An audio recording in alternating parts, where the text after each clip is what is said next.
What is up, Square Nation? Welcome back to the Four Corners, the official podcast of No Counters, No Combos. We are back from our little holiday hiatus that we had a couple of weeks ago, and today we're joined by Dixon Dice's very own Joey Dixon. What's up, brother? What's going on? How are you?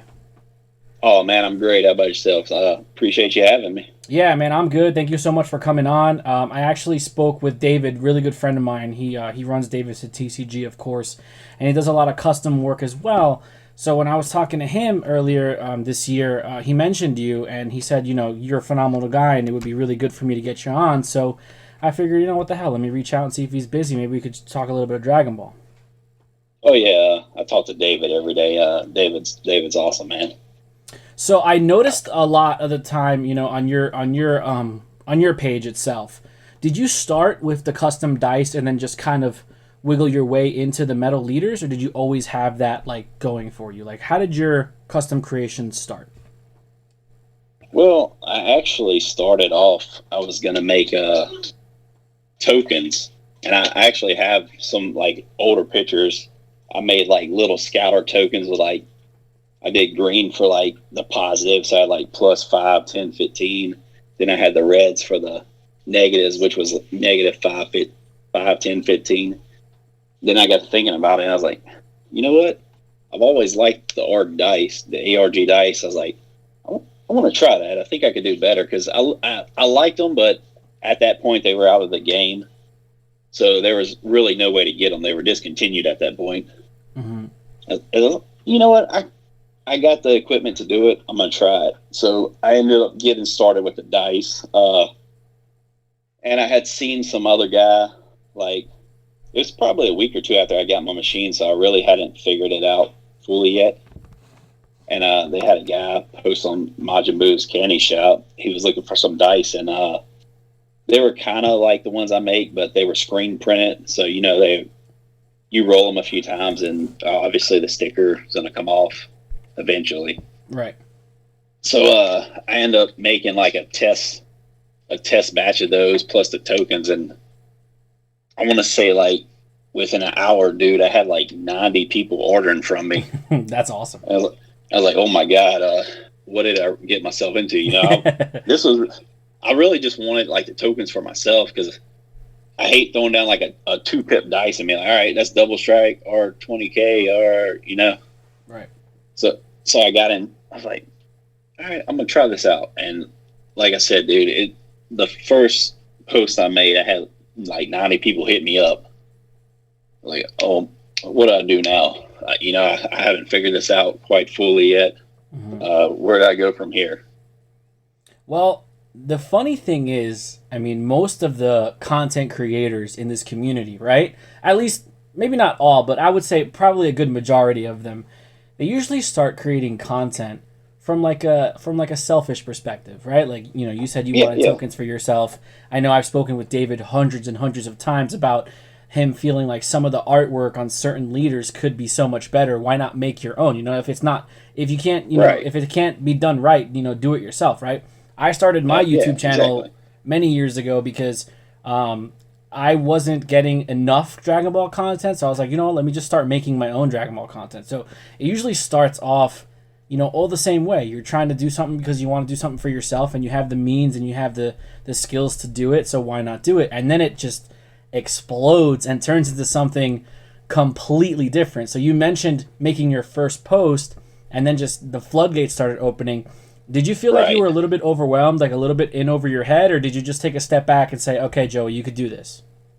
Oh, definitely, man. Like I said, I probably had my engraver for a week or two at that point. Wow. And I never was like, all right, I'm going to get this to make dice. But then I seen the need for it, and I was like, you know what, that's a good idea. And actually, I like that. It's a lot easier than carrying around 10 different tokens. You got 6 faces to a dice. Right.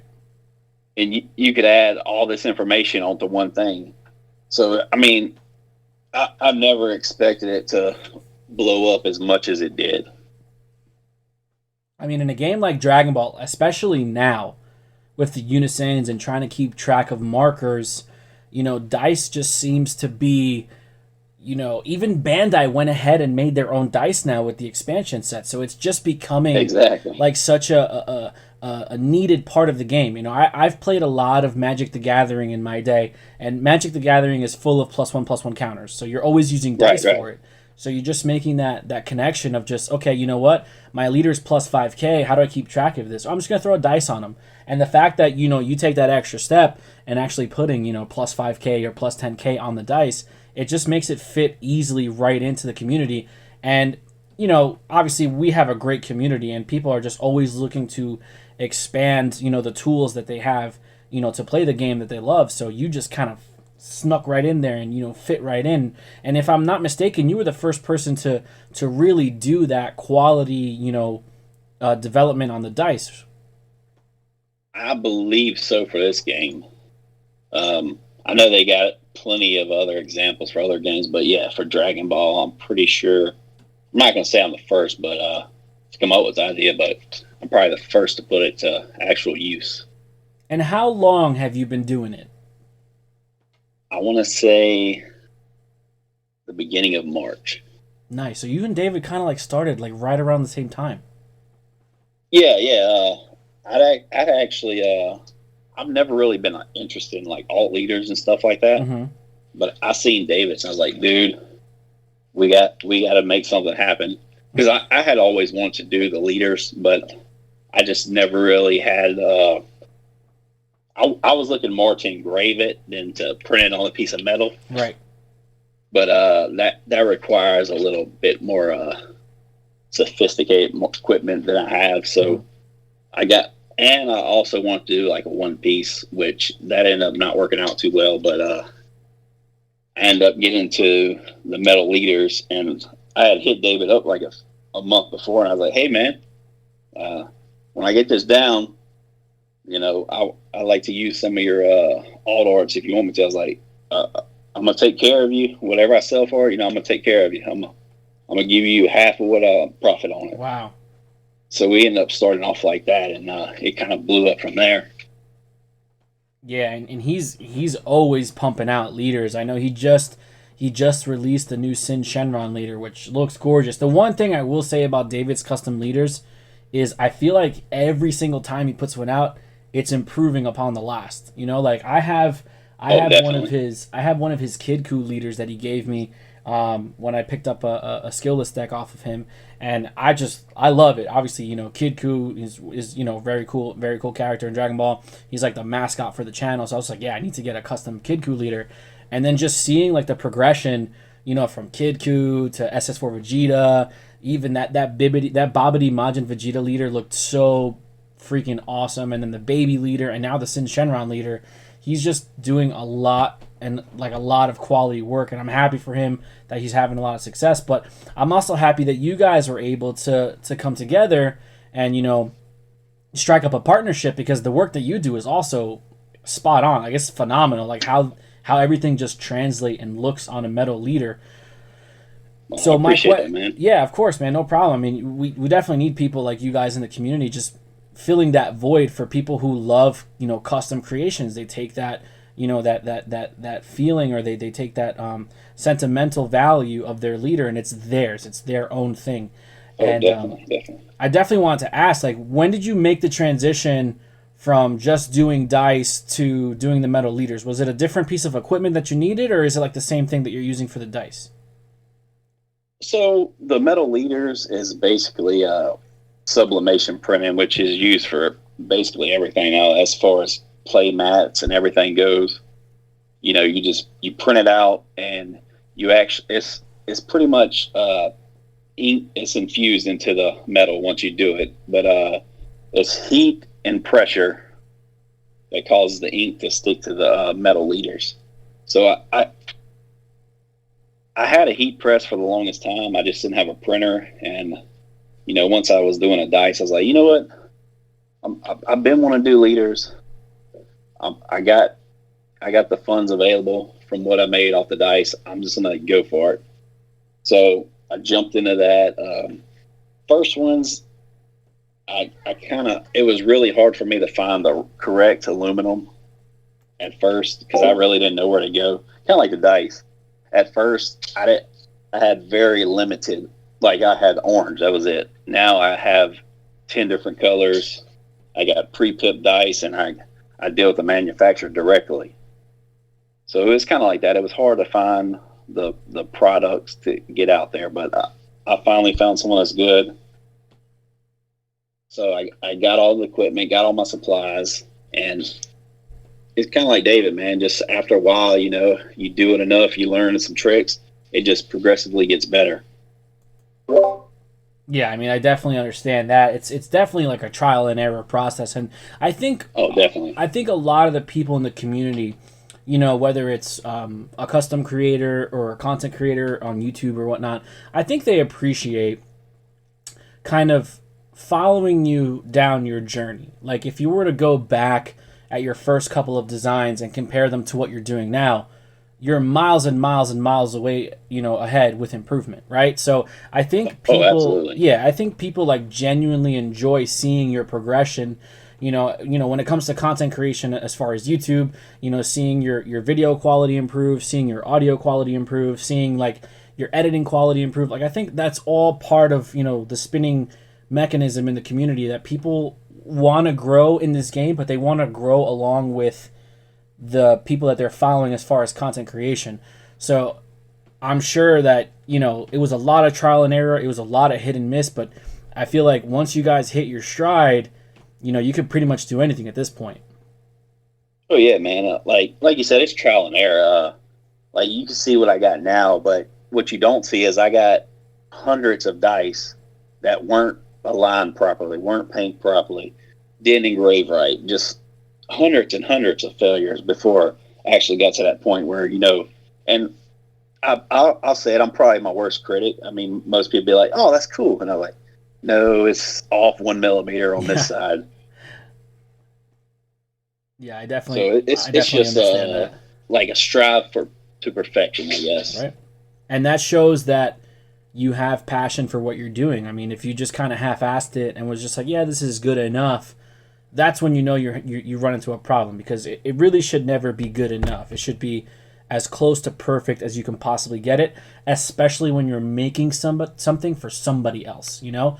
Like if you're making it for Exactly. yourself, you can kind of cut corners here and there, you know, just to get like a mock out, or just like, you know, to get it, you know, a practice run or like a first draft or whatnot. But when you're making it for Yeah. somebody else and they're giving you their hard-earned money, you want it to be as close to perfect as possible, because the minute they receive that, they're just going to open it up and be like, wow, you know, Joey really killed it. Like, he did a great job for me. And that's what's going to bring you repeat customers, and word of mouth is going to basically just network itself for you, and you're just going to get more and more people flooding the gates. Yeah, your word of mouth is your best form of business. Absolutely. But I've been having a dice box that I've been working on probably about 4 months, man, and I just can't get it to where I'm super satisfied with it. So like I'm getting blown up all the time. Hey, I want to buy this with a dice box. I don't care how much it costs. Like I understand that, but at the same time, I'm not happy with it. I just can't do it. And that speaks volumes, man. You don't want to put out an unfinished product that, if you're not happy with it, you know, imagine somebody receives it and God forbid they're not happy with it. That just kind of shoots you in the foot. So you definitely want to keep that quality up. And listen, man, you do great work. I mean, I saw a couple days ago Eggman posted something on his YouTube channel that he got some dice from you, and I was like, oh, those look really awesome, you know. And it was funny because that day when I saw that picture is when I got my expansion dice from the new expansion set. So Right. you know, one professional to another, what are your feelings on the new dice? Like, do you like them? Do you think they're too big? Like, you know, give me the deets, give me some dirt on the new dice that Bandai's making. I think they could. I mean, for their first run or whatever, I think they did decent. But I think for $1 billion company, they could went a little harder on them. You know, For sure. like they could have had. They could have had. I mean, I've seen the pictures where it's lit up and it looks really nice. But I mean, just a regular picture of it. You know, it's just a normal transparent orange dice with red pips and a 1-star ball in the face. I think they could have done a lot better though. Yeah, I mean, like you said, you know, for it being their first attempt, I don't think it was too bad. I mean, they've never They've never made dice for the game before, Right. like officially. They're cute. I have tons of them because, I just have tons of them. I wanted to get at least 7, and I have like 20 of them now. But, I like the color scheme. It's very like flavorful with the color of the Dragon Balls. So, for something like Bandai does a really good job of putting something out there, it getting criticized by the community, and then them coming back and fixing it and making it better. So if people are not happy with the dice and they voice their opinion, I'm sure Bandai is going to listen to them and they might step up their development, but at least they still have you to go to when they want something, that's more custom or that's more their style. So when it comes to the game itself, Dragon Ball, right? Dragon Ball Super.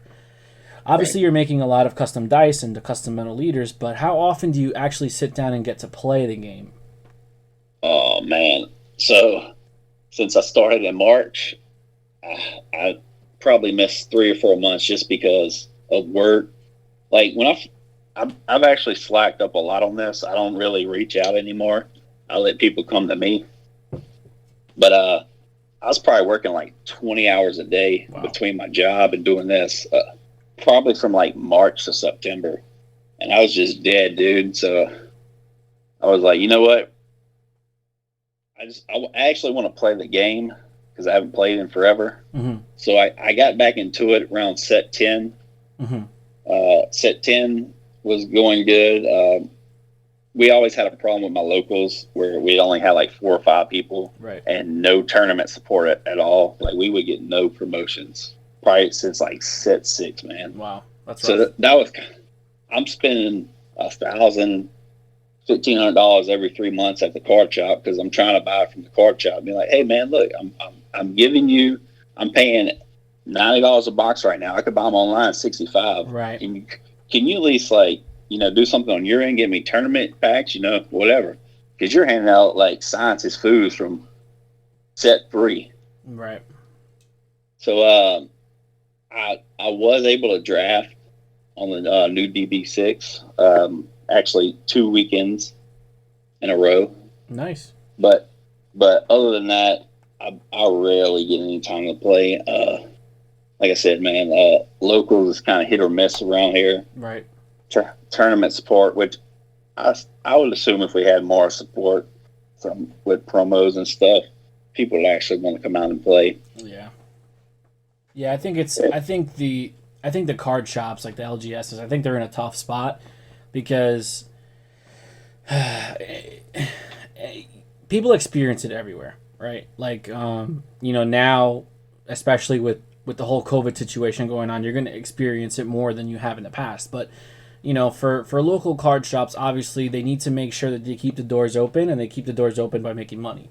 So if there's if there's not enough people coming for the tournaments, they kind of have to take a step back and be like, okay, well, is it worth it for me to try to allocate tournament kits for a scene that doesn't even fire? Now, obviously, you're doing the Lord's work by going in there and spending your money and supporting your local card shop, but it's just one of those catch-22s where it's not enough people, and maybe the card shop isn't in the right situation to continue to support the game.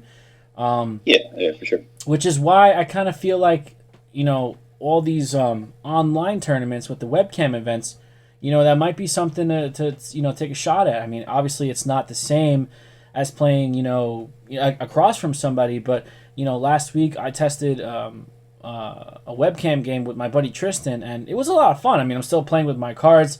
Granted, he's not sitting across the table from me, but we we're at least able to jam some games in, and it's not as bad as I thought initially. So that might be something to kind of transition to, especially if you're craving to play the game, physically. Yeah, my buddy, he actually started like a little Facebook group. He wants to start doing online tournaments and stuff, but he actually told me, see, I work a lot, and I'm off 2 weekends a month, so it's either hit or miss whenever they actually do have an online tournament. Right. But from what he's saying, they got Untap on mobile now, so they do. Might be something I'm going to look into because I I do work a lot, but I do have a lot of downtime at work, so They do. that might actually work out better for me. Yeah, I mean, it's funny that you mentioned that. I actually just the other day I recorded some gameplay on Untap right on my phone, and Nice. I don't know why. I mean, probably now that I put this in the podcast and everybody hears it tomorrow, everybody's going to beat me to it. But I don't know why nobody has made a video about it yet. You know, just letting people know that hey, listen, Untap has mobile, support. You can download the app on your phone, and to be honest, dude, it's kind of smooth, man. Like you have to play in portrait mode. Like you can't play horizontally. You have to play vertically, just because of the way the AI was designed. But the way they have it set up, like everything is tap. Like you tap the deck, you tap to draw, you do all this stuff, tap to shuffle, everything, and it's pretty good. I'm not even gonna. I was skeptical about it at first. But seeing the support and the updates that they've put into it, we've been talking about trying to get an online client for Dragon Ball Super for many, many years. I think, I think this might be the start of something. It's definitely something worth checking out, especially like you said, if you have a lot of downtime. I know sometimes, when I get downtime at work, I'll pop it on and see if I can jam a couple games in. It's just a really good tool for testing ideas and just, instead of physically building a deck, just quickly generating it, because it still has that Shenron's Lair capability where you can build your deck on Shenron's Lair and then just copy right into Untap. So you can just throw something together online, test it right away, and then you could start cutting, making your ratio adjustments that way. But it's definitely something, especially with the state of the world, the way it's in, it's more of a necessity as opposed to a luxury right now. Right. I mean, it definitely sounds more convenient, especially since we got our phones on us all the time and we're always on them. I mean, it's easier to play a game on the phone than it is to sit around at the house. Oh yeah, absolutely. I mean, I'm not sure if it has iOS support. I know it's on Android. I mean, Apple is very finicky with the stuff that you can get in the App Store and all that stuff. And yeah, Untap, you're right. Yeah, Untap being like a third party thing, I'm not sure if they're even going to have it. But if you have an Android, you could definitely access it and just start jamming some games in until, when everything hopefully starts getting better and things start, picking back up, maybe you could, go back to locals, and maybe since, I don't know, man, maybe your community will start coming back, maybe people will start coming back into the game, because not just your locals, there's a lot of locals around the country that are suffering with attendance, and it's just unfortunate, but people just aren't comfortable going to physical events right now. Right. It's just hard with everything going on. Yeah, I mean, I was going to locals up until just recently. I had a conversation with my wife, and she's just not comfortable with me going to a social gathering. And I completely understand. Right. Like I have 3 kids. I'm the breadwinner of the family. My wife, God bless her soul, she's a stay-at-home mom. She's raising my kids. But if something were to happen to me, we have essentially no income. So she's just looking out for my best interest and my health. And I'm sure there's a lot of people out there who have similar situations. Maybe they're just not comfortable going into a setting like that because they don't want to risk anything. That's how we're gonna maintain our health at the end of the day. Exactly. Yeah, I feel that, man. But when it comes to, let's get back to, I wanna pick your brain a little bit about the dice and the customizing and everything like that. What's the process like? What's the turnaround on it? Like when you start a project to when you finish it, how long does it usually take you to like create a batch of dice? So, say if you wanted me to make you a custom logo dice right now, mm-hmm. I would probably you would send me a PNG, and within about 2 or 3 minutes, I could actually have it done for you and show you what it will look like, the actual piece. Depending on the order, and I mean, I would say the longest part of the process is probably painting the engraved area. I could right now I can engrave about 60 of them at once. That's you got to do a 6 side, so it would take, I could do 60 one side at once, and that'd probably take about 30 minutes. Okay. So you're probably talking like about 3 hours to fully engrave 60 of them. Wow. I mean, that's pretty good though. Like, are people ordering 60 dice? So I've had a few 500 plus orders. Wow, that's awesome, man! Congratulations. Yeah, I sell like I'd say my first bulk order was my buddy. He lives in Australia, Benjamin Law. Mm-hmm. This dude probably ordered, I want to say, about 300 dice on his first order. Wow.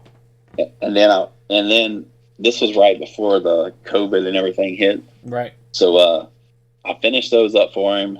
I sent it to him, and we didn't think nothing of it. So I sent it just regular mail or just regular USPS, and it took like 3 months to get there. Oh man, that sucks. I want to say like 2 weeks after he got them, he ordered like 200 more. Oh man.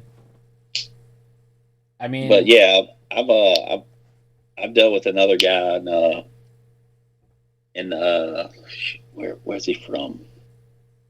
He's from the Netherlands, but this dude got like 600 piece order once. Wow. Then he came back and got another 200 or 300 piece order. That's insane. So yeah, I moved quite a lot of acrylic dice.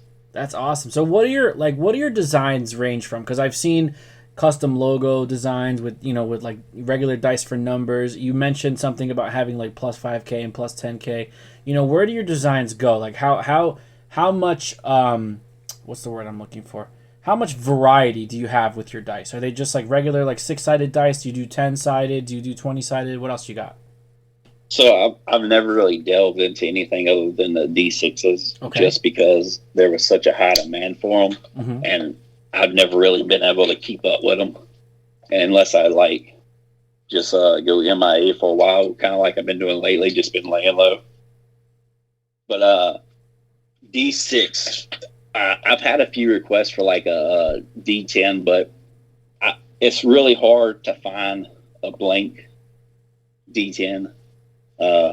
D6 is way more common. Oh, so that's kind of what I stuck with. You developed them blank. Yes. Oh, I thought you got them like just regular dice and then just put stuff over it.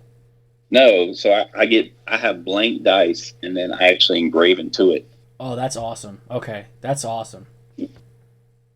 And with the process I use, I can only use acrylic. So, like, you could get a bunch of nice resin dice or whatever, but I'm not able to use that with my process. Wow, that's pretty awesome. So when you go and you order your blank dice, you're just basically ordering like in bulk, obviously, because you need them. Yeah. So how many? Right now, I probably got, I would say, between 200 to 500 each color in stock right now. Wow. How many colors in my garage. How many colors do you have? So on just the blank ones, I have 8 colors, I believe: pink, purple, black, orange, white, blue, green, red. And then I have some pre-cut dice, which has a blank 6-side. And they're kind of a variety of colors. They're kind of like a marbled, I think I got like a gray and black, a blue and black, a teal and black. So those pre-cut dice, they have their digits on 1 through 5, and then you just basically put the custom 6 on there? Yeah, and that a buddy of mine actually hit me up, and he wanted some Warhammer dice. Nice. And so those are pretty popular in the Warhammer community. So I end up buying a bunch of those to keep those in stock as well. So besides Dragon Ball, what other games are you making dice for? Let's see. I made some for Magic with the new keywords that came out. I'm not really a Magic player, so I just basically made it by request. Warhammer, Flesh and Blood, Dragon Ball. I made some Lord of the Rings dice. Pretty much if they request it and I can do it, I'll do it. Nice. That's awesome, man. I mean, that's good to have, a wide range of customers. Obviously, I'm sure you're most popular within the Dragon Ball community, but the fact that you have other players from other games coming to you, that means business is booming. That's great. Oh yeah, and I play Dragon Ball, so that's what I'm more gravitated to. But if you hit me up wanting 100 Warhammer 40K dice, I'm going to do them for you. Nice. I mean, it's not that big of a deal. So, what's your favorite part of the whole process from start to finish? Like, are you Are you one of those guys who everything is work, work until the final product, and you're just like, that's your favorite step, or you like something in between?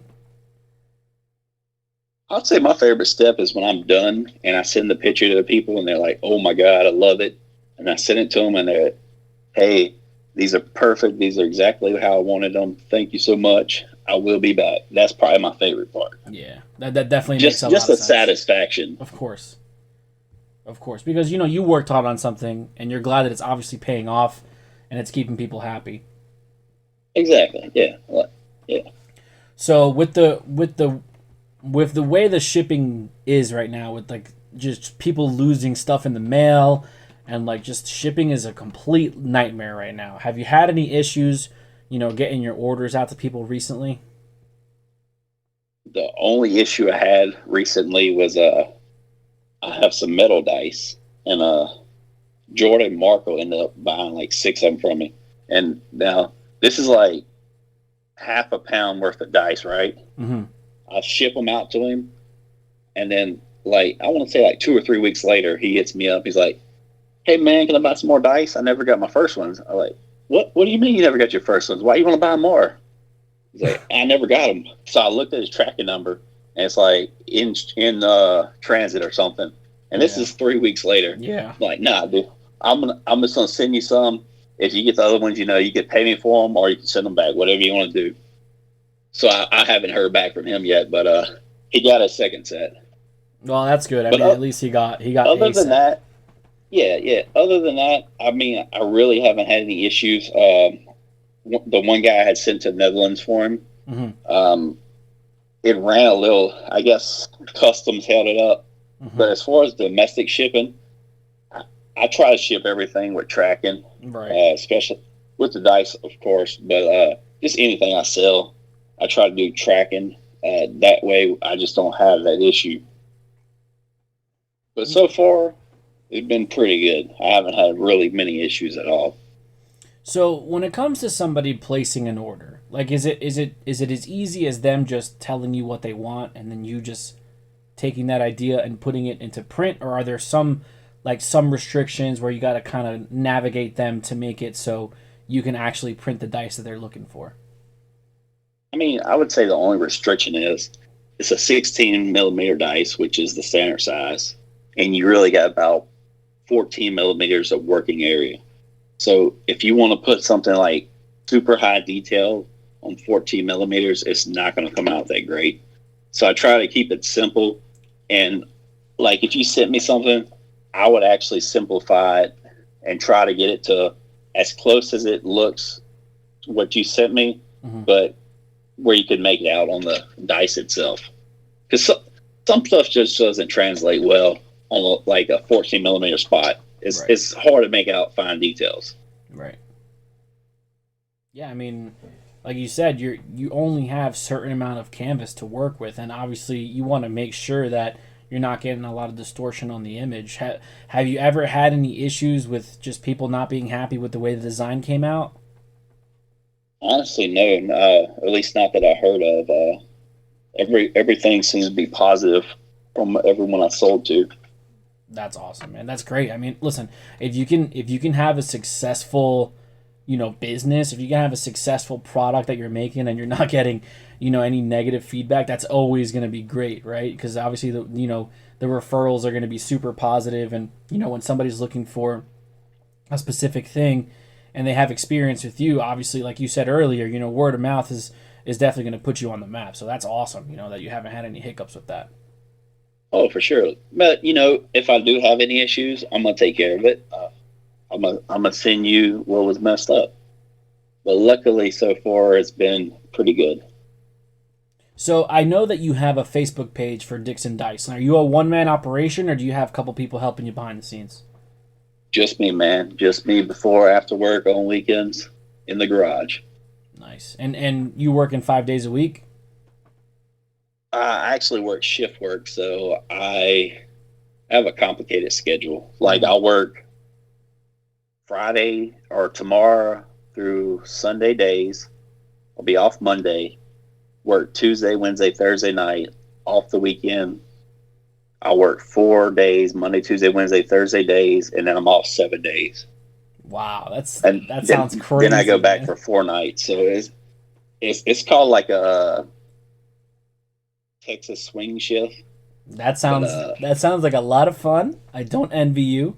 Um, I don't think I'd be able to survive in a world like that where my schedule was constantly shifting and changing, just because I'm so used to the structure. You know, getting up early, going to work, coming back home, just the same routine every day. I don't know if I'd be able to just be like, oh yeah, I'm gonna work from midnight to 8 a.m. this week, and then next week I'm gonna work from like 9 to 5. I don't. I would probably lose my mind doing that.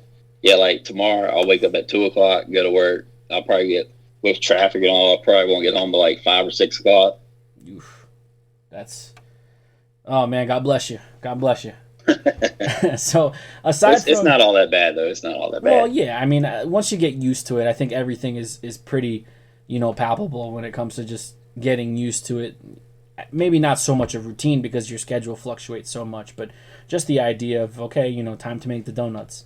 So besides Yeah, exactly. besides making the custom dice, and obviously you're a hardworking man. What else do you like to do for fun? What other hobbies do you have? You playing any good video games right now? No, but I actually just got done building me a PC because my other one crapped out. Got way too much money in a custom water loop, but it came out nice. I'm just waiting on that elusive 3080 graphics card. Yeah, I got a group of friends, that we, in my Dragon Ball chat, they're always talking about 3080 graphics cards. And, when it comes to PCs, dude, I don't.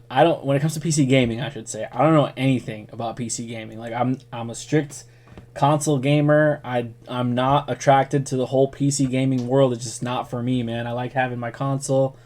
Like my computer is for like Microsoft Word, Microsoft Excel, Discord. Like I'm not trying to sit in front of my computer and try to build like a monster of a computer to just operate and handle all my gaming. I just don't know. That's just not my cup of tea.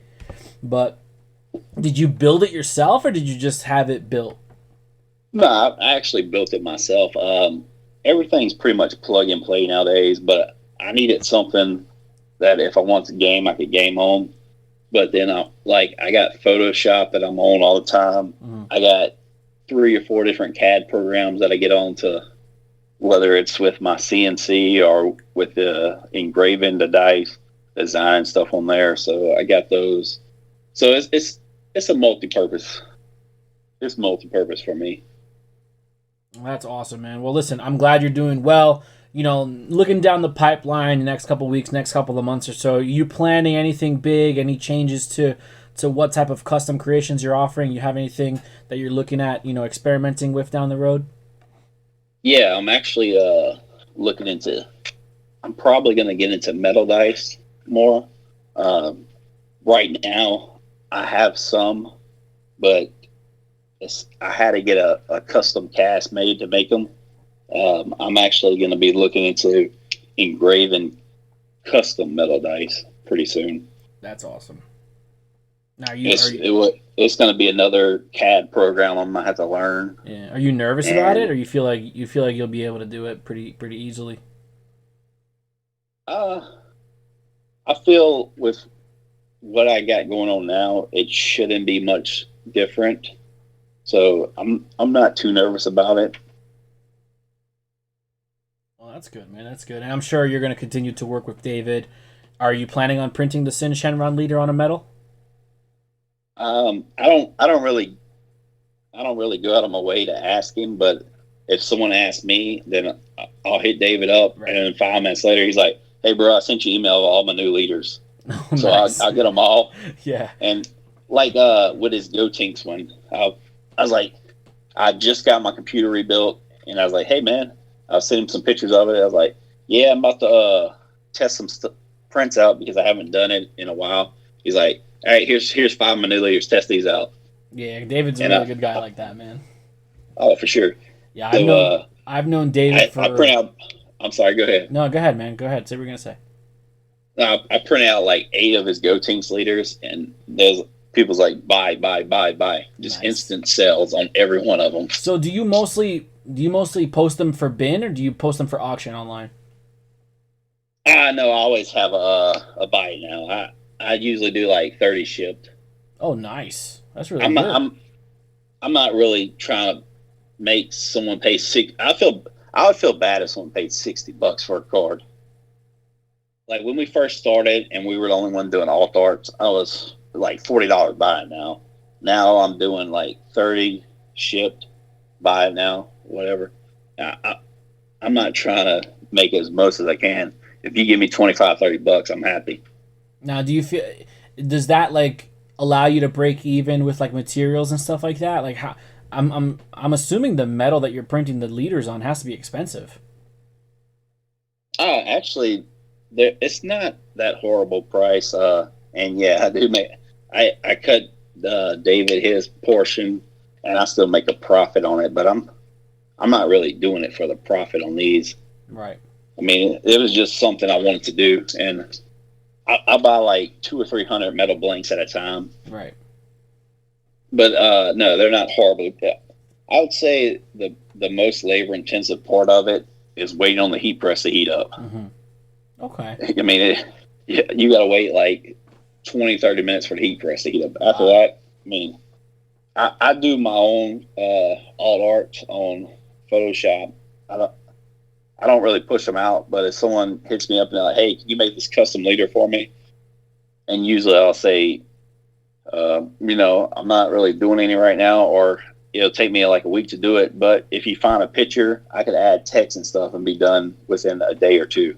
Nice. So I usually go that route and like, hey man, just give me $25 shipped, and it's yours.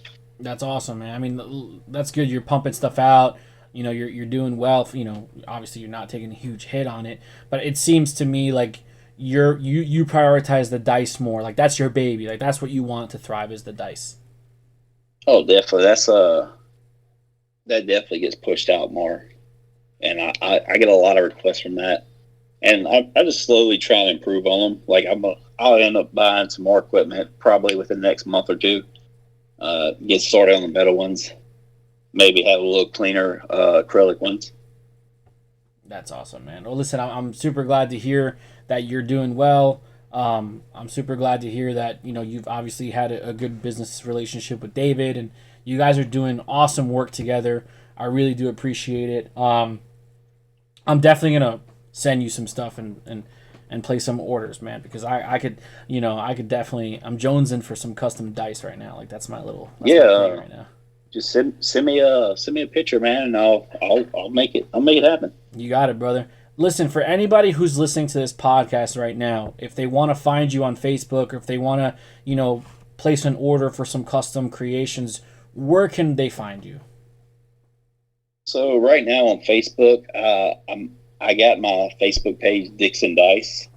I do post on that a lot whenever I do have stuff. I also post on Majin Buu's Candy Shop, but I am in the transition to open up an Etsy store right now, so I'm working on that. Okay, that's awesome. I got a few things on there, but I'm just working on actually getting more product out on there, trying to get pictures of stuff added onto there, descriptions, all that good stuff. Do you have like an Instagram or any other type of social media platform people can see pictures of your work? I do not, but I've been thinking about doing Instagram just that way I could link it to my Facebook page and kind of get more pictures on there. Yeah, man. Instagram is really good to have, especially if it's just like you want to snap a quick picture of something and share it. Like that's basically what I use my Instagram for. I know David has an Instagram for his page as well. It's just another way of getting your stuff out there without having to make a huge elaborate post about it.